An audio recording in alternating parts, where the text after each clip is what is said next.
and welcome to Knit All the Things. My name is Laurel. I'm also known as West Maven on Instagram, Ravelry, and here. If you're new, this is a space where I talk about all the things I'm knitting, all the things I want to knit, all things yarn, just all the things. And if you're returning, welcome back, knitting bestie. I can't wait to catch up with you. In this week's episode, we're going to be talking about the latest book from Lærke Bagger, the Knitted Out book.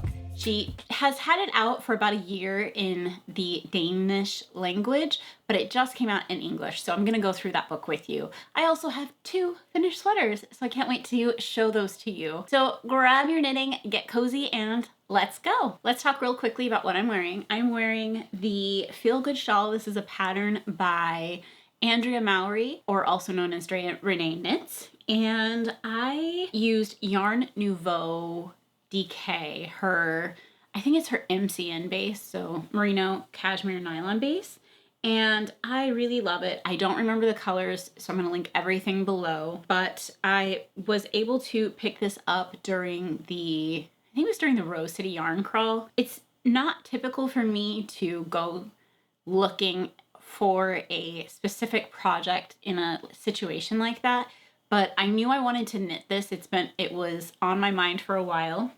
This pattern was originally knit using Wandering Flock, which I think is absolutely gorgeous. But I thought about, what am I going to wear most? Like, what will I gravitate towards? What will go with my rest of my wardrobe? And this is what instantly came to mind. I love Yarn Nouveau's colors. They're all like very dark and very moody. I wouldn't say if you're a pastel fan, you're going to find pastel there.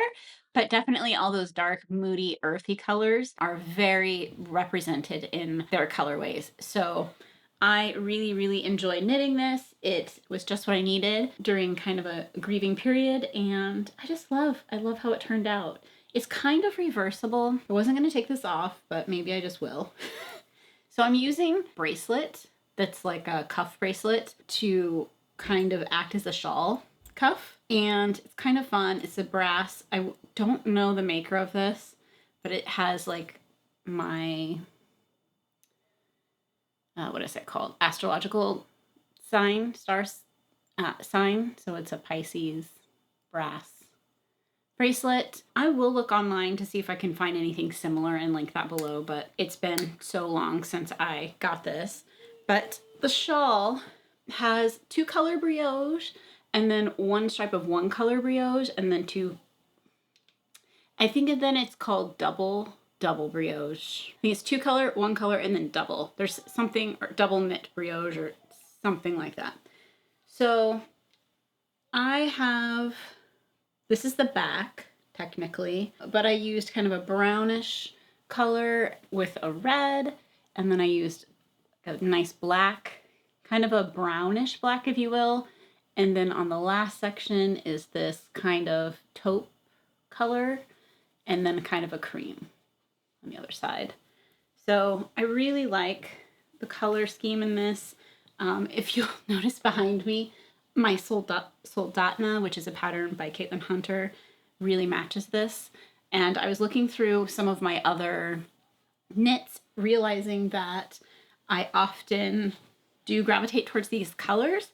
However, I don't have a ton of them in my stash, because it seems like when I finally buy one of these colors, I knit it right away. So I was like, oh, I wonder if I have more different colors like this in my stash, and I actually don't, which is kind of somewhat funny. I guess I should consider when shopping at these yarn events and stuff to kind of, there we go, ta-da, something like that.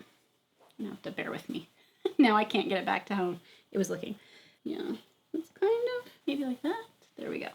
Yeah, so I was thinking I should kind of keep this in mind when I go shopping at those events, because I do gravitate towards these colors, and I'm sure there's always something to knit. This takes 5 skeins of DK, so it is quite a bit of yarn. The brioche definitely does take a lot of yarn. It's a nice big shawl. I actually I don't always wear it like this. I'm kind of doing this today for the podcast because then my hands are free, but I do like to just wear it like a traditional looking shawl over my shoulders. I finished this in March, so I really haven't had that much time to play with the shawl because it's been so warm. Well, let's see. I think I finished this maybe May. Yeah, because it was for her March to May knit along, Andrea Mowry's March to May knit along. I think I finished it in April, so I wore it a couple of times and then it was just too warm because it is a nice warm shawl. That's why I'm wearing a t-shirt today. Okie dokie. Let's talk about finished sweaters. So one is blocked and one is not because one I finished last night. But I'm going to quickly show this one. I've shown it a couple of times, but I finally finished it and it's blocked. This is the Flax sweater, a pattern by Tin Can Knits. And I held 2 colors of Ficolana Arwetta.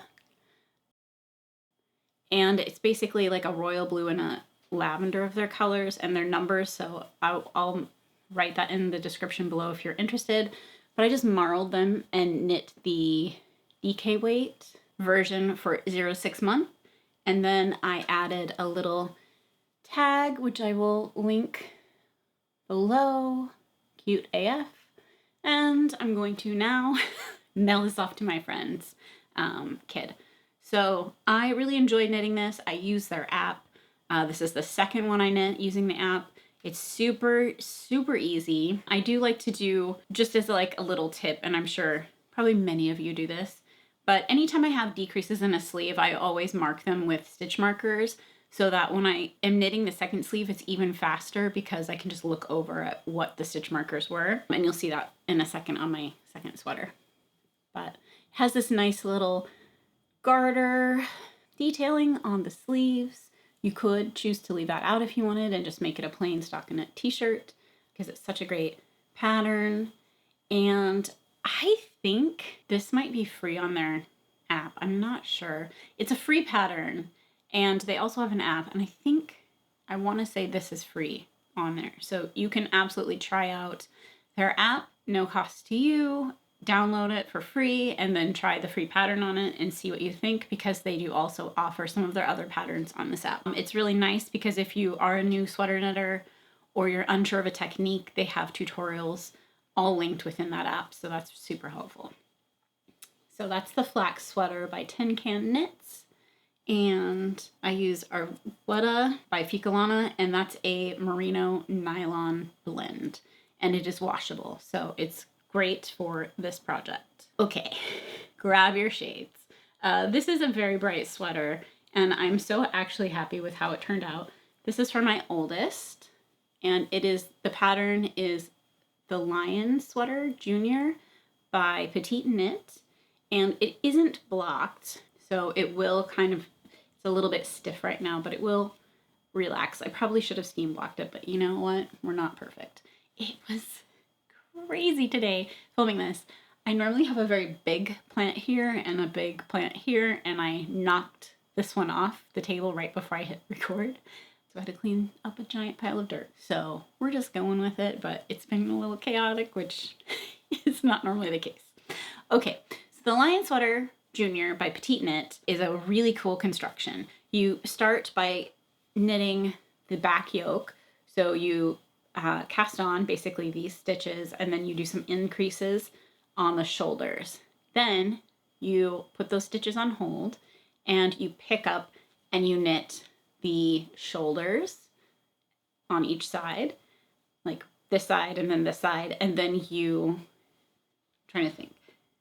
then you join together. I think you knit it flat for a little while, and then you join together. And as you're joining together the front and the back, you're picking up sleeves around the shoulders, and it just gives it such a nice fit. It really is such a beautiful sweater. This is the size, I think this is a 6'7", and it has all these beautiful details. Like the collar is so cute. It's double knitting that you then, I think you knit it down. You knit every other one down. And then for the top, you do a few rows of double knitting so that it really lays nicely, which just is such a nice detail. And then you cast off the hem and the cuffs with an Italian bind off. And yeah, it's just it's fun because it's stripy. It goes by super quick. The yarn that I used is Spun Right Round, and the colorway is Pop and Poison Dart. I don't know if it's Poison Dart or Poison Dart Frog, but I'm sure you can find it based off that. And it's in her, I think it's just 100% superwash merino. And I was a little bit hesitant with these bright colors, but they turned out really nice. And the kind of fun thing about this sweater, I was knitting it when my son was taking a jujitsu class, and I had several of the kids come up and be like, wow, those are awesome colors. And they were like very excited and thought it was really cool. And had a lot of really fun questions for me. And so that actually, it made me smile because kids just have like a different love for color than maybe we do as adults. But it's very bright. It's super fun. I had used two skeins of the main color. And so because it is hand-dyed yarn, there was definitely not discrepancy. I don't know how I can say this. Because it's handmade, it's not going to be exactly the same on both skeins. So one of the skeins I noticed had this more of a kind of scummy green, shall we say, throughout it. Greenish orange maybe. So I started with that color because I thought that was kind of the most fun skein for whatever reason. I really thought this was a nice color. And then the second skein I would say had a little bit more of a mint color and a little less of the pink and orange speckle.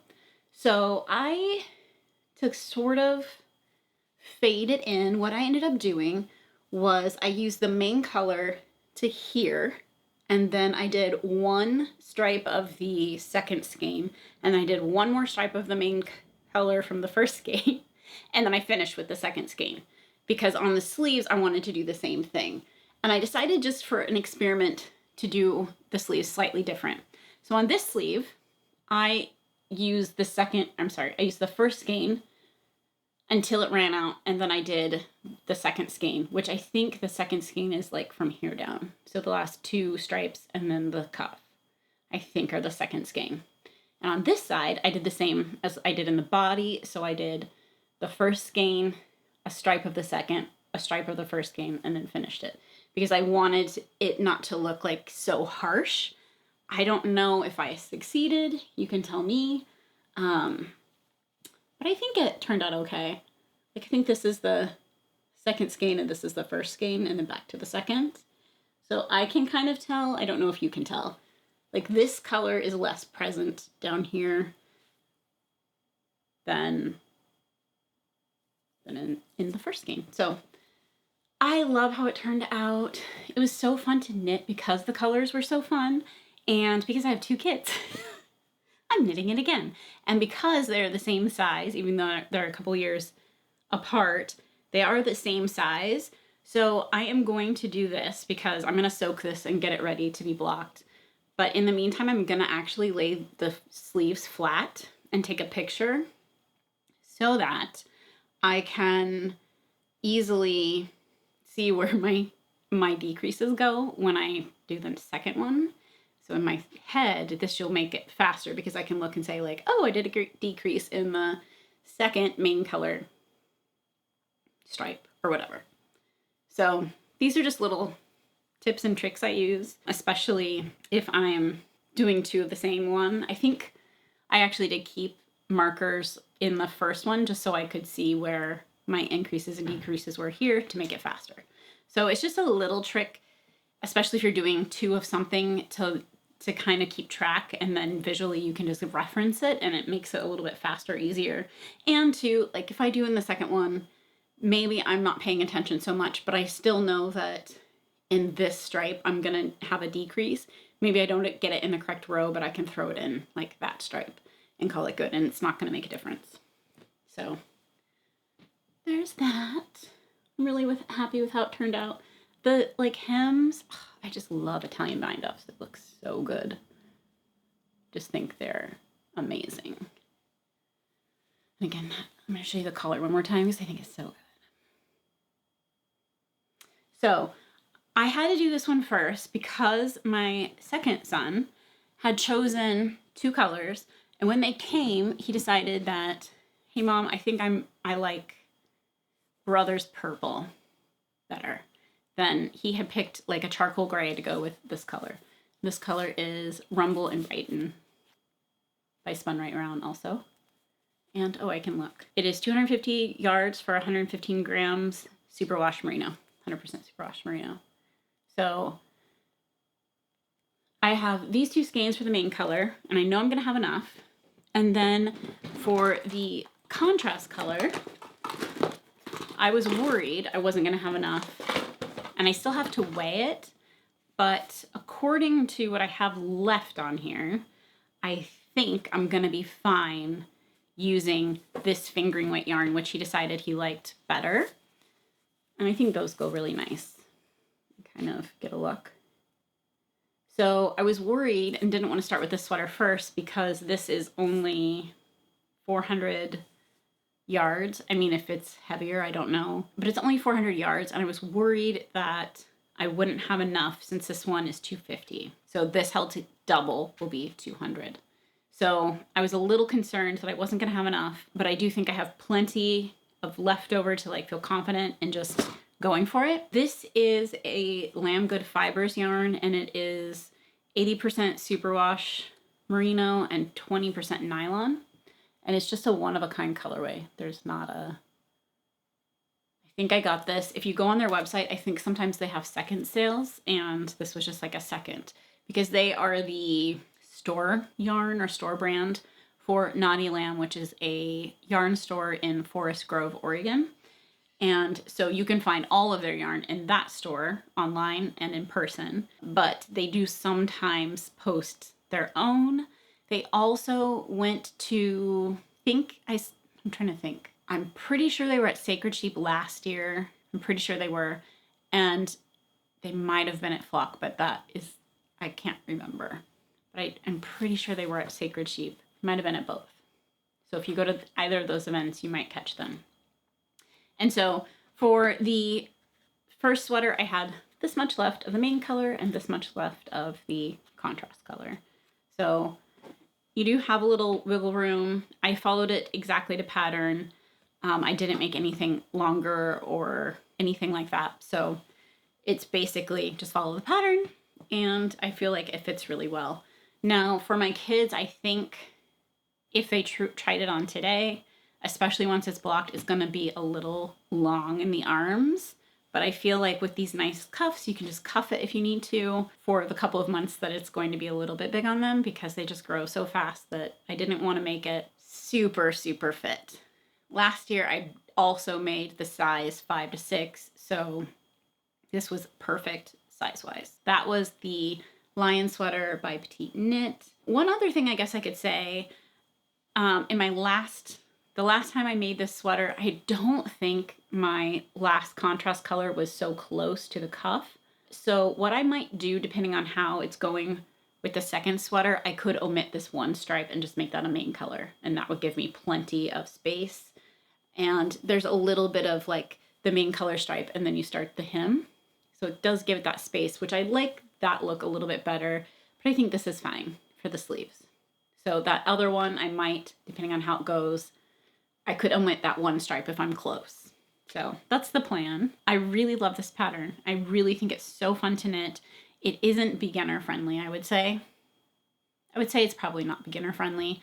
I had one of you guys reach out at some point last year when I made them and said, I am having so much trouble figuring this one part out. And the kind of confusing area is when you're picking up stitches for the sleeves. And the best thing I can tell you about that is once you have everything on your needles and it says to pick up the stitches, you're picking the stitches up along this shoulder edge. That's where you're picking up the stitches. So all of a sudden you've stopped here and then you go pick up those edges, I guess, and then you knit flat for a short amount of time and then you continue in the round. So that's the area of like, I think the biggest confusion on the whole pattern is picking up along the edge. And once you can see what they're talking about, I think it's not too difficult. They also come in a grown-up size, and I have yarn to make this for myself. I didn't yet, but I think it's such a fun, quick pattern. I might throw that on the needles soon. It's really fun. I really just think it's so fun. And it's one of those things where it's winter in Portland, Oregon, which is where I'm filming. It gets so gray and so like blah. It's like a little rainy. It's not really, it doesn't like rain constantly during the day, but it is constantly gray, like overcast. It's like partly cloudy, partly sunny, but mostly cloudy. Like those are our weather words for most of the year. And so having these bright colors to knit, especially during this time of year, is always, I think, like just built-in color therapy, which is so nice. And I'm having a ton of fun. I'm really excited that the blue is going to work because I think it's going to look so good with the speckles in this yarn. And I'm really, really looking forward to making this one. I don't know which one will be my favorite. Maybe like I'll like them both for different reasons, I think. And this one, I don't know. I almost want to wind up the second skein now just to make sure like the color disbursement. I might do the same thing I did as my oldest, where I kind of faded in with those like 2 stripes just to like get rid of that like solid crossover or break when you're adding a new skein. So that's the plan. And I'm almost cast it on last night, but I was too tired after finishing the other sweater. I was like, okay, I think we're done with knitting for the night. Okay, next up, I will show you. So I did work on my Aureliano, but just not that much. I really didn't get that far. I am on the sleeves, so I am on Sleeve Island, and I really feel like it's going very quickly.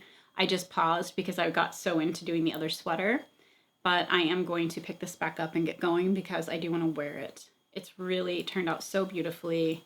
I really can't wait for it to block just to see how that final fit's gonna be. But I really think it's so, so nice.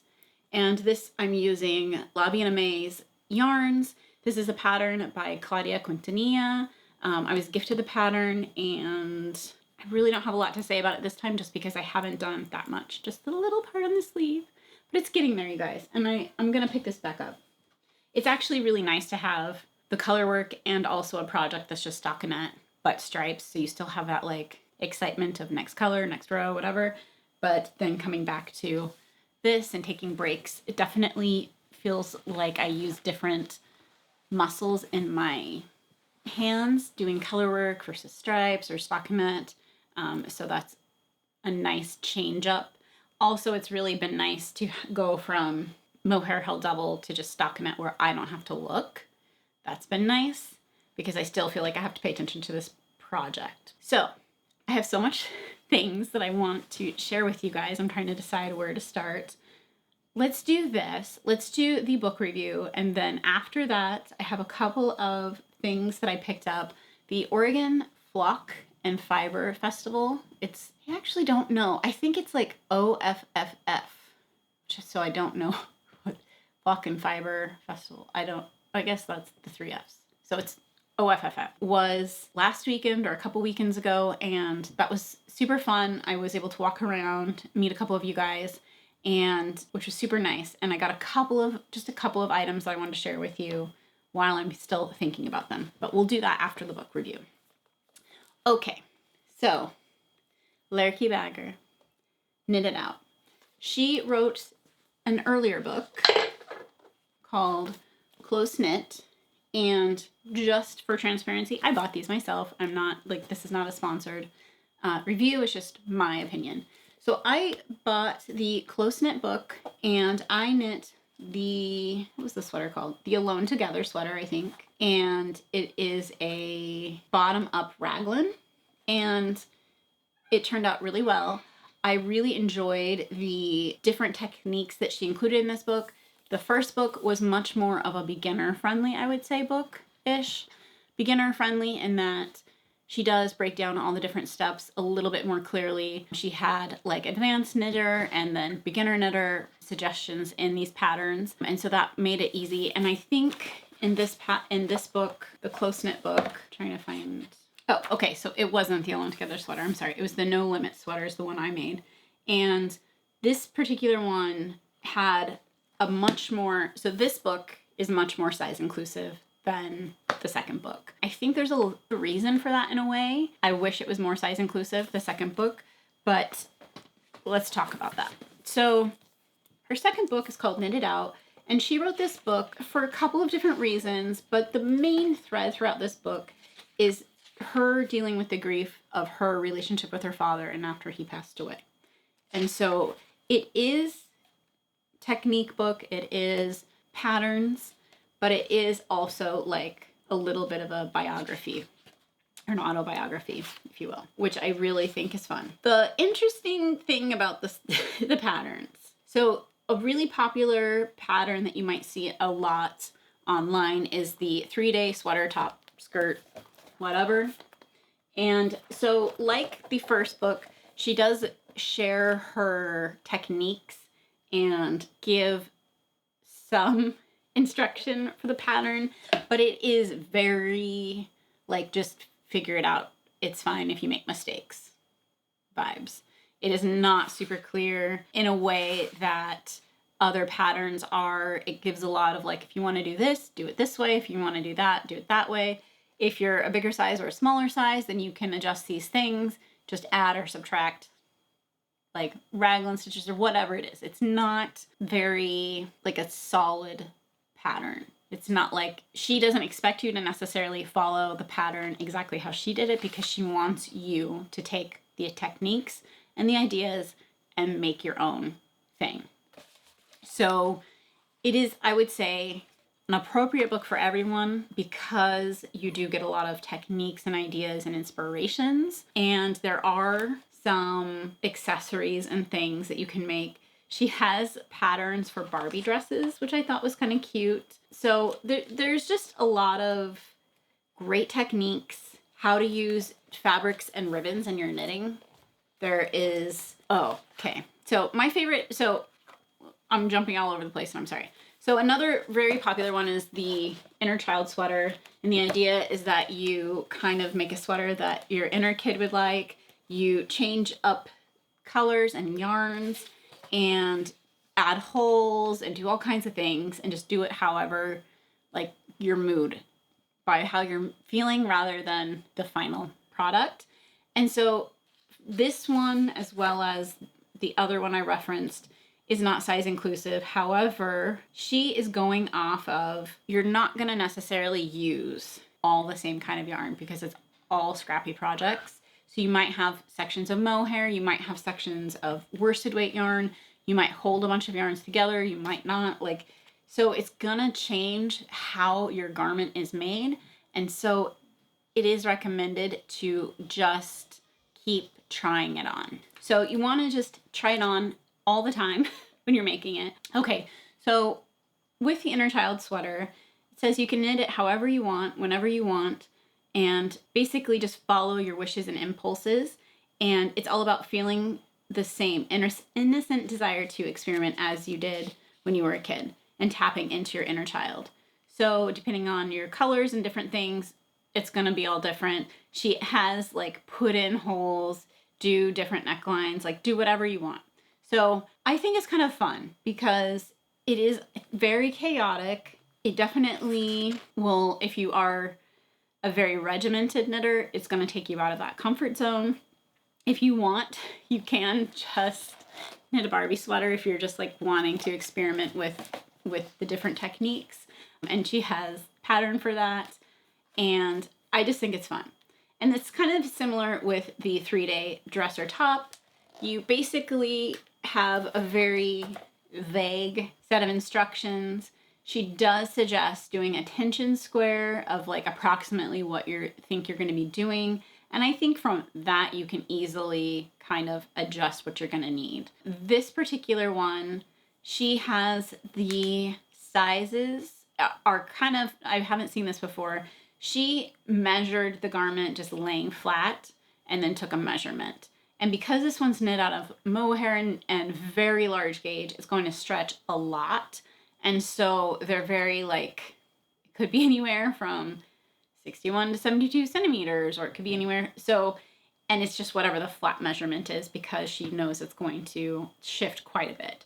So I think that anyone could technically knit some of these patterns, but you are going to be more than a beginner, and you are going to need to have patience, I think, because I don't think it is I wouldn't recommend this for a beginner, this book, unless you just wanted it for reading about her experiences with her family and keeping it on the back burner for when you want to be adventurous or you want to learn some of these techniques. The one technique that I've been wanting to learn is entrelac. Entrelac?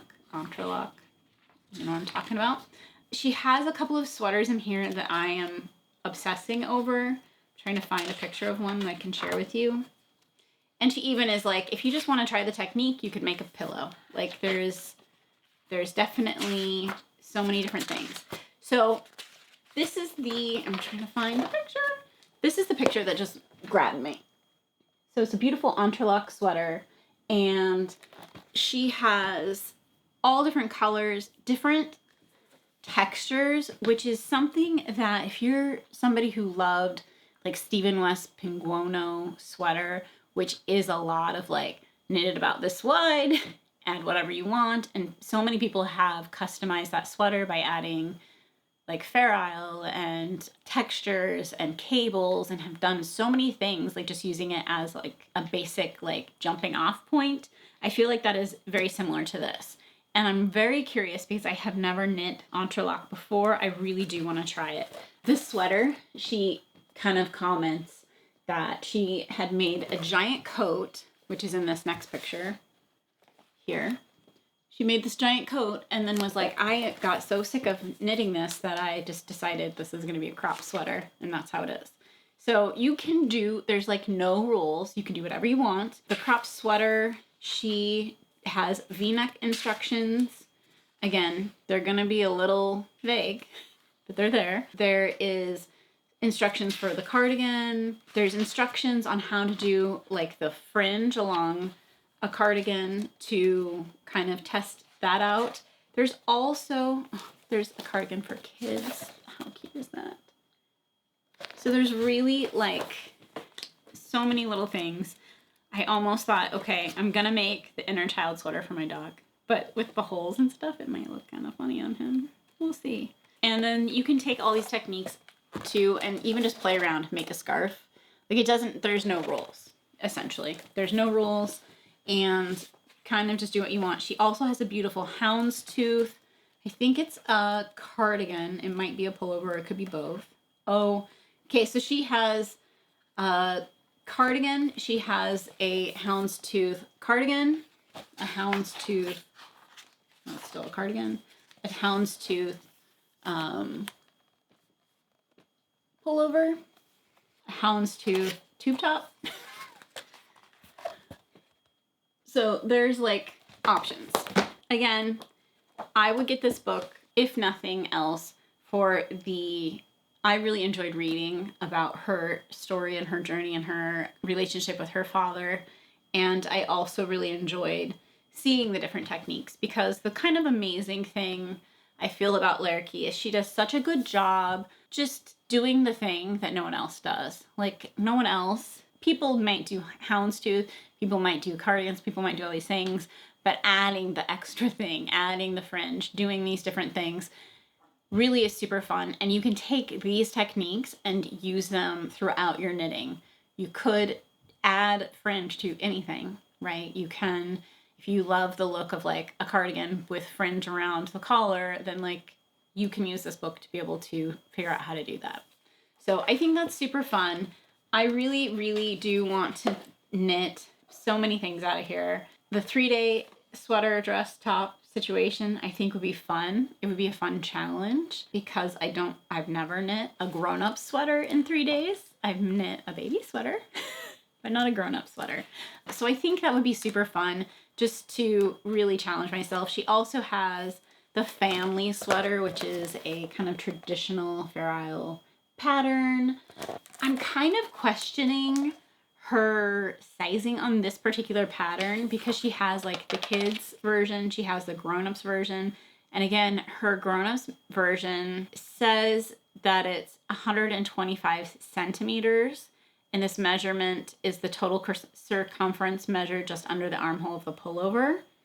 But my guess, and maybe I'm wrong, but my guess would be that even like her partner, or this guy, I would guess he is not that size. I would say his sweater looks like his sweater would be bigger.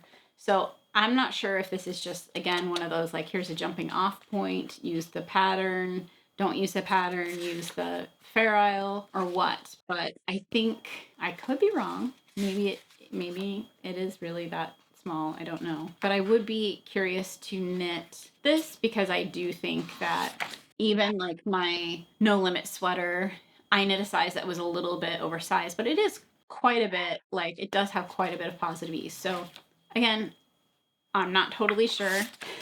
Don't quote me on this, but I think it's really fun. So she does have tips for knitting like Fair Isle, if you're doing it flat, if you're doing it around, how you might hold your yarn if you're knitting with more than one color. So there's a lot of like techniques and tips within this book that could help a beginner, but I think the patterns may not be the easiest, especially for a beginner. But I also think that if you are determined to make something, you can do it, because I have knit not beginner patterns as my first couple of sweaters. So I really do think that if you're like, I'm just going to do this, I feel like not knowing is on your side because you don't know how hard it is, the technique that you're doing. So you may or may not see an entrelac sweater soon. I'm very like interested in trying out that technique, maybe a pillow, something. It doesn't look too hard. She also has a pillow that's like 3 or 4 rows of this entrelac, or just enough to be like the starting row, a right leaning, a left leaning, and then a finishing row. And so you have like the basic idea of it, but it seems like it could knit up maybe pretty fast. I don't know. So I'm very curious to hear what you guys think of this book. Are you planning on knitting anything out of it? It really is going to be, I think it's fun. Her books, if nothing else, even if you decide not to knit anything out of them, are absolutely fun to look at. She includes her sketches, she includes inspirations, all kinds of swatches that she's made, just so many things that it just kind of light up different parts of my brain and make me so excited to want to knit or try something completely out of my comfort zone and completely new. So I hope you guys enjoyed that little book review. Again, if you're going to knit something out of that book, let me know in the comments below. I really want to hear what your thoughts are. Couple of things.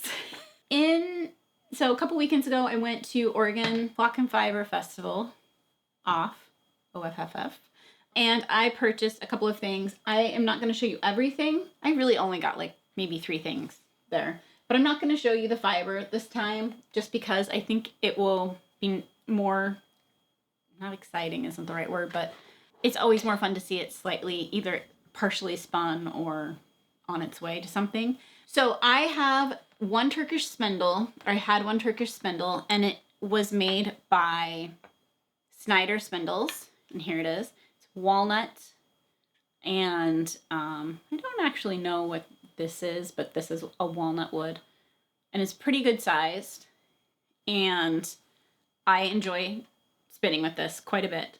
That I previously have been to off, and when I went the last time, there were a lot of, it's heavily spinning friendly, heavily farm animals. There is yarn, but there's so much for spinners. So previously I'd gone and saw Jenkins spindles, and they're absolutely stunning. They're little tiny works of art, and they're tiny, guys. They're so tiny. So this is my little spindle. It is a rosewood, and I think this is called, does it say? Oh, I think it's a chickadee. So they have different sizes, and I think this is the chickadee size, and it's Bolivian rosewood. And I thought it was so pretty. It had to come home with me. Just not because one is better than the other by any means, but just to show you some of the like nice qualities of this one. On my Snyder, which is really pretty, it is smooth and the wood is like well finished. This one also well finished, and also the rosewood is different, but it has like a beautiful, gorgeous like shine to it. It really is like something else. This isn't the smallest spindle. Like, look at the size difference. If you think this is small, there was one, I'm not even making this up, that was like this big. The whole spindle was like this big. It was so tiny. It came in like a tiny, tiny, tiny container. I was really like, it's one of those things where I almost got it just because it was so stinking cute. Like, it was so cute. But then I kind of paused because I talked to them for a while and said, you know, what do people use this teeny tiniest thing for? And they said either like spinning cotton or spinning silk, mostly because you want it so tiny and thin, and like you're making like lace, which is not really something I plan on doing. So I didn't get it. But man, it was so stinking cute. I have to tell you guys about it. And then from Jenkins also, I got a Nosta pin. So this is just a tool that you would use to wind your yarn on, and that will create a center pole ball. So you wind it one way, then you spin it and you wind it the other way. And so that's that. And this one is a walnut one. And it just has, again, like the finish on these woods, man, I don't know if they oil them or what they do, but this one has like such good like shine and just so much character. I just really thought it was beautiful. And I had to get this. So those were my like purchases. I did get fiber braid, but honestly, it's one of the things going on with me right now is that I am about to paint this room. And so I am slowly trying to store a bunch of stuff so that it doesn't get paint fumes and it's protected. And so even though I do protect and put away my braids and all of that, I have reorganized my closet. And so everything is like in a different spot. It's not very easy to get to because I'm putting some things that wouldn't normally be in the closet away just so that I can like prep the room. The other thing that eventually will happen, we're doing a little remodel of our little podcast room so that we can have just a cozy space. I'm really excited for the color. I actually won this paint in an Instagram giveaway, and I'll talk more about it once it's painted so you guys can check it out. But I'm really excited to kind of give it a little glow up, if you will. Other than that, I have been watching The Circle. I finished that. Such a good season. Absolutely loved it. And I have been listening to books. So I finished a book called The Choice by Gillian McAllister. This book was really interesting and I think you guys might like it. It basically is one of those books that gives, like, depending on the choice the main character makes, this would have been the outcome. And so I haven't actually seen this movie, so I probably shouldn't reference it, but I assume that the movie Sliding Doors, I think, was like one life could go this way or one life could go that way. Maybe I'm wrong. I could be totally wrong. I've never seen the movie, but I assumed that's what it was about. Anyway, so depending on the choice that she makes in a big thing that's happening, her life could go two different ways. And so it's really interesting. In one way, she concealed the truth of something, and the other, she revealed the truth. So each chapter will say, like, concealed, this is like what would have happened, and revealed, this is what would happen. So it's just very interesting. It was a fast listen for me. I really want to keep going. It was a super fast listen for me, and I really, really just wanted to like not stop listening to it. And then I also listened to The Story Collector by Evie Woods. I had been on a wait list forever, but by the time it came through, I was so excited. And it's really such an interesting book, super fast. Like that one also was a quick, like I just listened to it in only, I think, a few days because I did that instead of watch anything or as I was getting ready for bed or making dinner, all the different things. Like I was really locked into that story. And then the third one was called Darling Girls by Sally Hepworth. And in that one, there's 3 girls that were in a foster home together and kind of their stories. And it was one of those books, I will tell you this, it was one of those books that the ending surprised me, which doesn't normally happen. So take that for what you will, but it was good. It does, I will caution you, have a little bit of kind of abuse to these kids a little bit, so be warned. But it was very good. It was well written, and I really enjoyed listening to that. Oh, real quickly, I'll show you one more thing, and then we'll be done. Sorry. Okay, so just to kind of share different things, since it is fall, I always kind of like change up my like purses and wallets and different things.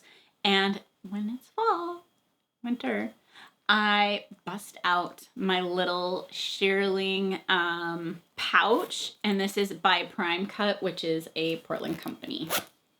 So I wanted to share that with you. It's just plain shearling on the back, and then they take little bits and bobs and sew it all together, and it's just a cute little fun purse. And it caught my eye the other day when I was moving stuff around because I am about to use this to use. And so I thought I would share it with you guys because shearling and sheep and different things. And I really think it's such a nice pouch. I've had it now for a couple of years and it's really like stood up. So I had to recommend that, and I will link them below. Again, this isn't sponsored by any means, but it is a local company to me, and I thought I would share it because you guys might like it. So if we're not yet knitting besties, please make sure to hit that subscribe button. You guys, I'm I think 40 people from hitting 5,000 subscribers. So hit the button if you're not subscribed. And please like this video because it tells YouTube that other fiber enthusiasts like yourself enjoy this type of content. Until about 2 weeks from now, it might be sooner, I'm toying around with another pattern video because you guys enjoyed it so much. So hit that bell if you are wanting to be informed of when I post a video. Otherwise, I'll see you guys in about 2 weeks. Bye! Make some yarn magic.